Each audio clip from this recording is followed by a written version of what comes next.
Praise the Lord, dear brothers and sisters. Welcome to Spiritual Nourishment for the Soul. The topic I would be speaking on today is rooted and grounded in Christ.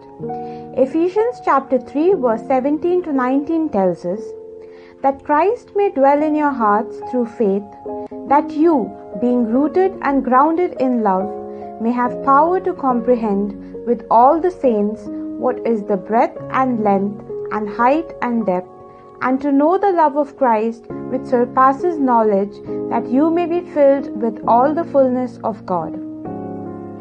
Understanding the nature of natural roots helps us understand what the scripture means when it talks about being rooted and being established and having a strong foundation in Jesus Christ. When this foundation is strong, then no matter how strong and forceful the wind is that comes, our foundation will never shake but stay rooted. Roots are essential for the plant to have life.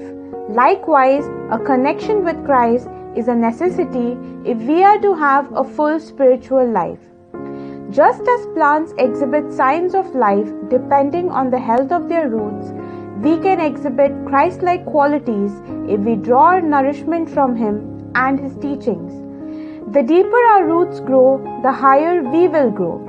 Like a tree which absorbs carbon dioxide and gives out oxygen, we, if rooted and grounded in Christ, will bear His name and produce good fruits. We will be better equipped to give rather than receive. Deep roots spread throughout the earth are like deep-rooted faith in prayer and studying the Word of God. When the storms come into our lives, if we remain rooted in Christ through reading the Bible, spending time in God's presence, trusting Him, and speaking faith over our circumstances, then we will remain rooted and grounded in Christ and immovable when the storms come into our lives. Romans 12 verse 2 rightly tells us, "Do not be conformed to this world, but be transformed by the renewing of your minds, so that you may discern what is the will of God, what is good and acceptable and perfect." Sadly, my dear brothers and sisters, a lot of us base our life's foundation on what people think, what the world thinks, and what is even more shocking is that we just keep adjusting ourselves in every kind of worldly group. My dear brothers and sisters, I would like to tell you that we are not of this world. We are God's people and we have a kingdom up there awaiting us. Our life, our pains, our gains, our losses, our promotions, our failures, our fancy dresses, makeup, our bank balances, our sorrows, or our illness, or anything that is connected to the flesh is not permanent and it will all fade away. We were all born with the original sin, but we are also made a new creation in our baptism, which means that even if our roots were from a ground that had sin in it, we are now washed and made clean with the blood of Christ.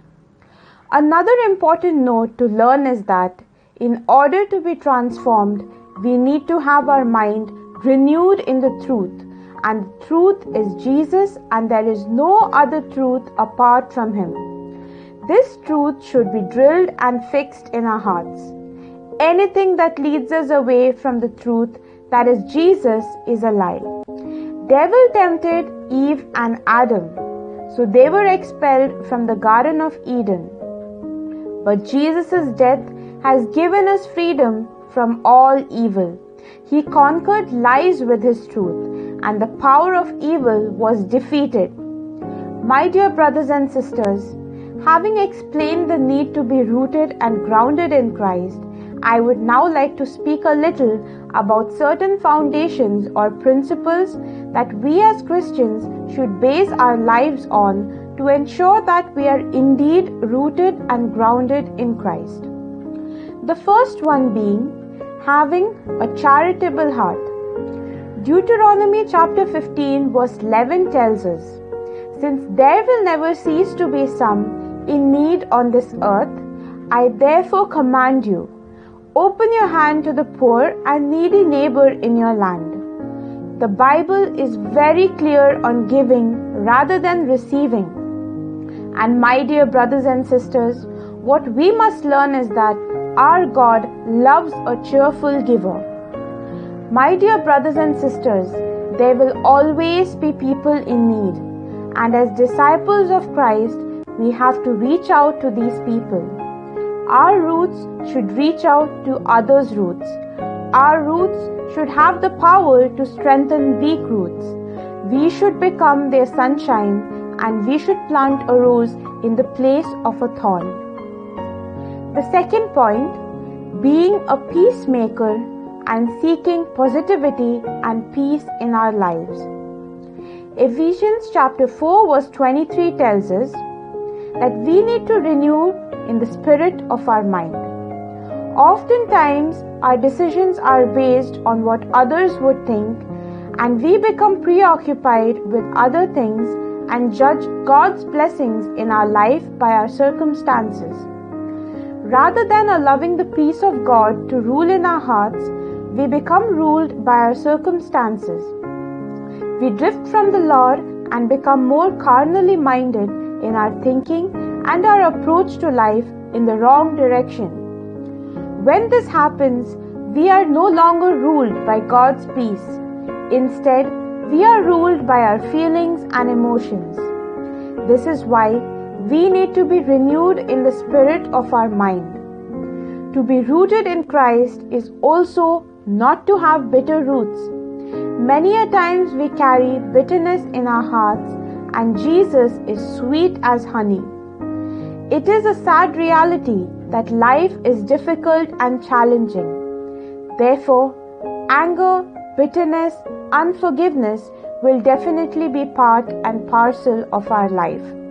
But eventually, my dear brothers and sisters, if we decide to step forward to be transformed, then it is necessary to write off the inventory of all the things that become part of our life. The third point, remaining nurtured in Christ.